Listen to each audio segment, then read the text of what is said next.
Salam sejahtera jemaat yang terkasih, sungguh bersyukur untuk kasih setia Tuhan yang menyertai kita sampai saat ini. Kita akan belajar dari firman Tuhan yang diambil dari Yohanes pasal 2 ayat 9 dan 10, demikian bunyi firman Tuhan.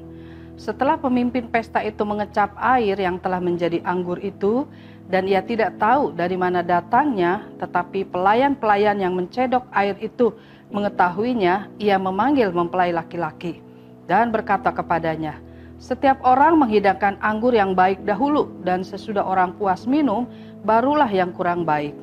Akan tetapi engkau menyimpan anggur yang baik sampai sekarang." Jemaat yang terkasih, satu hal yang menarik dari mujizat pertama yang Tuhan Yesus lakukan adalah bukan terjadi di bait Allah atau di tempat-tempat ibadah lainnya, tetapi di sebuah pesta perkawinan. Mengapa Tuhan Yesus melakukan mujizat pertamanya di pesta perkawinan? Di sini kita melihat bahwa Tuhan Yesus bukan hanya tertarik pada hal-hal rohani saja, tetapi pada kehidupan sekuler, yaitu perkawinan, keluarga, dan bisnis kita. Dia tetap memberikan perhatian khusus untuk memberkati kehidupan sekuler setiap kita. Pesta perkawinan pada zaman Tuhan Yesus itu bukan hanya pesta keluarga saja, tetapi juga pesta untuk satu komunitas yang sangat besar.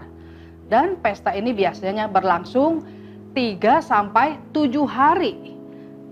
Dan persiapan yang dilakukan tidaklah pendek. Ada yang sampai 1 tahun sebelumnya. Hal ini tentu membutuhkan biaya yang sangat-sangat besar. Pada peristiwa perkawinan di Kana, mereka kehabisan anggur. Ini adalah satu aib dalam sebuah pesta perkawinan, karena anggur berbicara tentang perkenanan dan berkat Tuhan. Ini bisa menjadi masalah karena dapat merusak reputasi atau nama baik dari keluarga penyelenggara pesta itu. Dan biasanya yang mengetahui situasi seperti itu hanya orang-orang dalam saja. Dan pada waktu itu, Ibu Tuhan Yesus termasuk di dalamnya. Juga kita melihat bahwa Tuhan Yesus hadir di pesta perkawinan itu. Lalu Ibu Tuhan Yesus menyampaikan tentang kurangnya anggur itu kepada Tuhan Yesus. Tapi yang sangat menarik ketika itu Tuhan Yesus berkata, "Waktuku belum tiba." Hal itu berarti bahwa Tuhan Yesus melaksanakan sesuatu bukan berdasarkan permintaan manusia. Pesta terus berlangsung. Para tamu merasa bahagia, sementara di dapur sedang terjadi krisis. Lalu pada waktu itu Tuhan Yesus menyuruh para pelayan untuk mengisi tempayan-tempayan itu dengan air.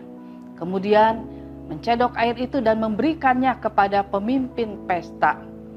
Ketika pemimpin pesta mencicipi air itu, dia sangat terkejut karena anggur itu begitu enak.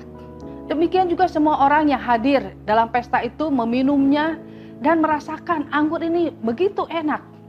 Tamu-tamu pun kemudian memuji mempelai. Jemaat yang terkasih, kehadiran Tuhan Yesus di pesta Kana jauh lebih penting daripada mujizat air menjadi anggur yang selalu diimpikan banyak orang. Ingat, tidak ada yang tahu kapan air dalam tempayan itu berubah menjadi anggur. Hanya Tuhan Yesus saja yang tahu. Pelajaran apa yang bisa kita ambil dari peristiwa ini? Yaitu kita melihat bahwa kehadiran Tuhan Yesus dalam sebuah pesta perkawinan membuat pesta itu selamat dari kekacauan. Dengan kehadiran Tuhan Yesus, pesta yang terancam kacau berubah menjadi bahagia. Jemaat yang terkasih, marilah kita selalu mengundang Tuhan Yesus untuk selalu hadir di dalam setiap aspek kehidupan kita. Maka dapat dipastikan setiap kita akan merasakan sukacita dan bahagia yang sejati. Amin.